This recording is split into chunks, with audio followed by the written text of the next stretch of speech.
那么第一个呢，就叫成名之境。你现在先不要想语言，就是你像动物一般存在的，与天地自然相接触那个境界，叫成名之境。那第二个呢，就是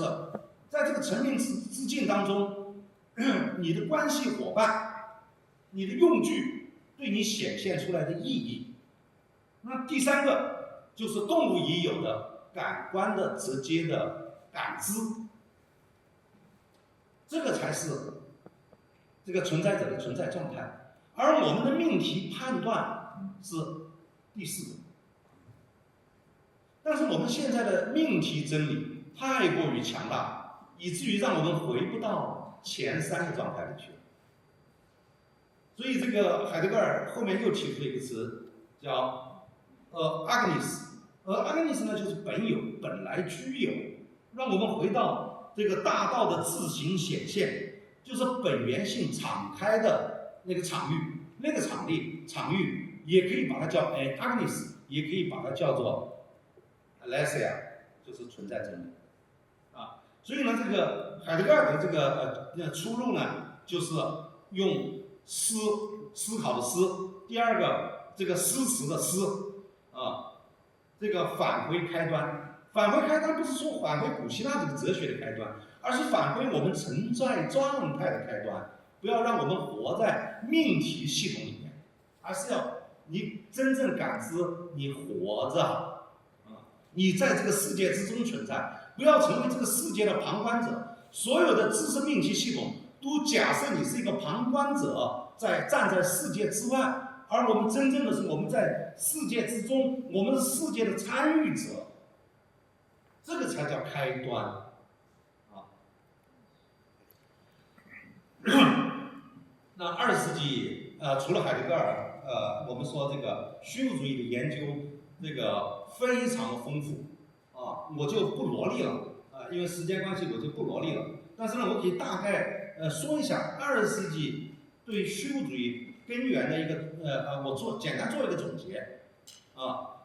第一个呢就是宇宙的冷漠。宇宙的冷漠呢，主要是因为我们科学太昌盛了啊，以至于科学主义把一切崇高的东西都贬低、分解、解构为更为低级的东西，对吧？我们的人分解成这个物理化学的作用，对吧？啊，把我们的意识分解为神经元的活动，神经元的活动又可以分解为这个物理化学过程，啊，那这是一种科学还原论的思想，预示一切崇高都可以被贬低了。另外呢，就是事实和价值二分，好像从事里面推不出应当啊，这也是一个休谟问题啊。主观和客观相对立啊，这是导致宇宙的冷漠。那第二个呢，就是家园和根基的丧失，因为刚才尼采说的这个形而上学和这个基督教的上帝被否定了，那么所以呢，我们失去了根基。然后呢，这个相对主义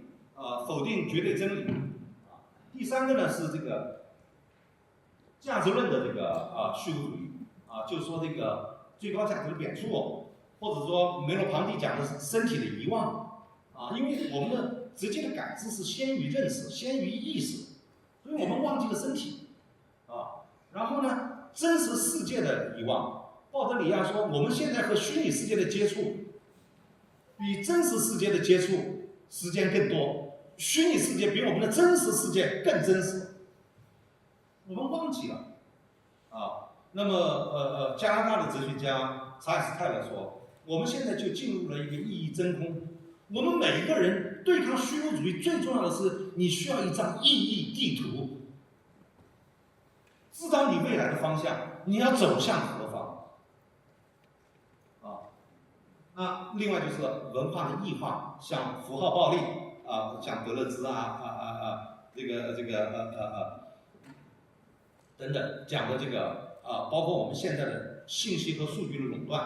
啊，意识形态的控制，包括福柯讲人是权力话语规训的产物。也就是说，这个我们是被文化符号意识形态扭曲的存在。啊，那当然，另外就是自我的解构。那西方的这个关于自我的认知，经过4个阶段。我们说古希腊阶段，它是一个建构的阶段。到了近代，启蒙运动是自我膨胀的阶段，就是把自我、先验自我等同于绝对的理性，成为一切判断的依据啊，自我成为经济上的独立人，成为政治上的独立人，成为宗教上的独立人，成为科学上的独立人，成为道德上的独立人，自我膨胀到极点。那么20世纪呢，就是一个解构的世纪，把这种自我解构成权力、符号、欲望、消费一系列的东西。啊，这个自我被解构了。啊，所以现在的虚无主义，某种意义上来讲，是自我被解构的废墟。所以我们需要在这个废墟